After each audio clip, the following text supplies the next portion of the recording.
নমস্কার বন্ধুরা, আমি মৌমি। সবাইকে মৌমিস কুকিং ওয়ার্ল্ডে স্বাগত। আমি আজকে আপনাদের সামনে নিয়ে হাজির হয়েছি খাসির মাংসের চর্বি দিয়ে ঘুগনি। এটা খুব খেতে সুস্বাদু হয় এবং বানানোও খুব সহজ। চলুন দেখা যাক আমি কিভাবে এই রেসিপিটা তৈরি করি। এই রান্নাটা করার জন্য আমি প্রথমেই এখানে মিডিয়াম সাইজের দুটো আলু ডুমু ডুমু করে কেটে নিয়েছি। আর নিয়েছি এখানে 500 গ্রাম মটর। আমি মটর ওভারনাইট ভিজিয়ে রেখেছিলাম। আপনাদের হাতে যদি সময় কম থাকে তাহলে 5 থেকে 6 ঘন্টা মতো গরম জলেও মটর ভিজিয়ে রাখতে পারেন। এখন আমি মটর এবং আলু কুকারে সেদ্ধ করে নেব। তাই আমি এখানে ভিজিয়ে রাখা মটর এবং কেটে ধুয়ে পরিষ্কার করে রাখা আলু দিয়ে তাতে পরিমাণ মতো জল, হাফ চা চামচ হলুদ গুঁড়ো এবং 1 চা চামচ লবণ দিয়ে দিলাম। এখন আমি কুকারের ঢাকা বন্ধ করে মটর এবং আলু সেদ্ধ হতে দেব। গ্যাসের ফ্লেম মিডিয়াম রেখে কুকারে 5টা সিটি মেরে আলু এবং মটর সেদ্ধ করে নেব। আপনারা এখানে কম বেশি সিটি দিয়ে আলু এবং মটর সেদ্ধ করে নেবেন।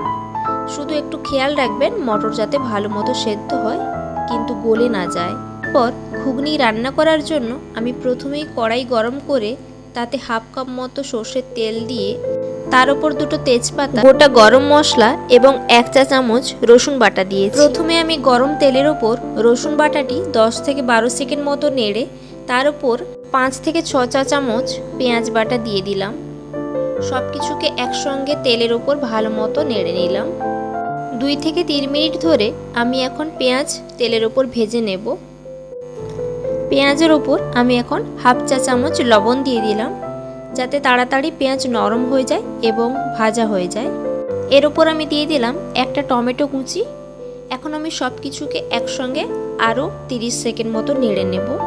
তারপর আমি 2 চা চামচ আদা বাটা দিয়ে দিলাম। এখন সমস্ত মশলাকে তেলের ওপর ভালো মতো আরও 30 থেকে 40 সেকেন্ড মতো নেড়ে নেব।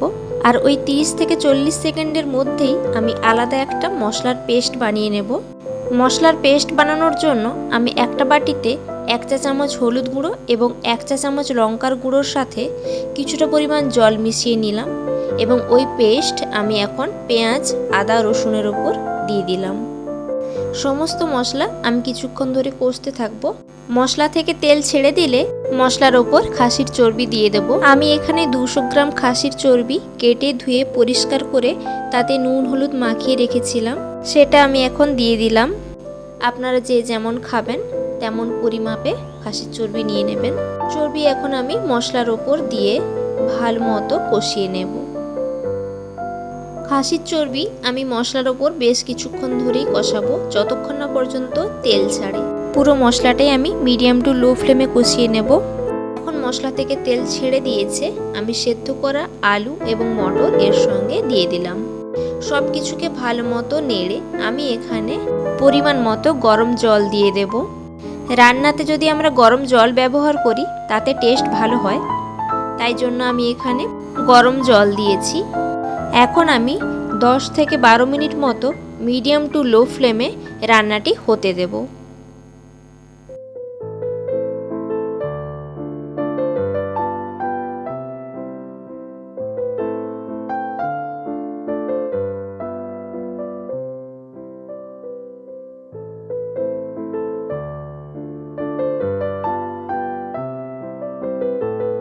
গ্যাসের ফ্লেম লো করে আমি এখানে 1 চা চামচ শাহি গরম মশলার গুঁড়ো দিয়ে দিলাম।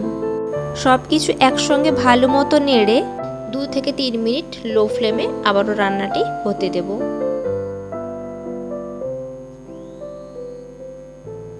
রান্না থেকে তেল ছেড়ে দিয়েছে, এখন রান্না কমপ্লিট। আমি এখন এটাকে সার্ভ করব। এই রান্নাটি আপনারা লুচি, পুরি, পরোটা বা রুটির সাথেও খেতে পারেন। আপনারা স্ন্যাক্স বা ডিনারে এই রেসিপিটা ট্রাই করতে পারেন। যদি রেসিপিটা ভালো লাগে তাহলে অবশ্যই লাইক, কমেন্ট এবং শেয়ার করবেন। আর যারা নতুন বন্ধু এখনও আমার চ্যানেলে সাবস্ক্রাইব করেননি তারা ফটাফট আমার চ্যানেল সাবস্ক্রাইব করে দিন, যাতে সবার আগে আমার সমস্ত রান্নার রেসিপি আপনাদের কাছে পৌঁছে যায়। সবশেষে দিয়ে দিলাম ধনেপাতা কুচি। আজ এই পর্যন্ত, দেখা হচ্ছে নতুন কোনো রেসিপি নিয়ে। ততক্ষণে ভালো থাকুন, সুস্থ থাকুন। নমস্কার।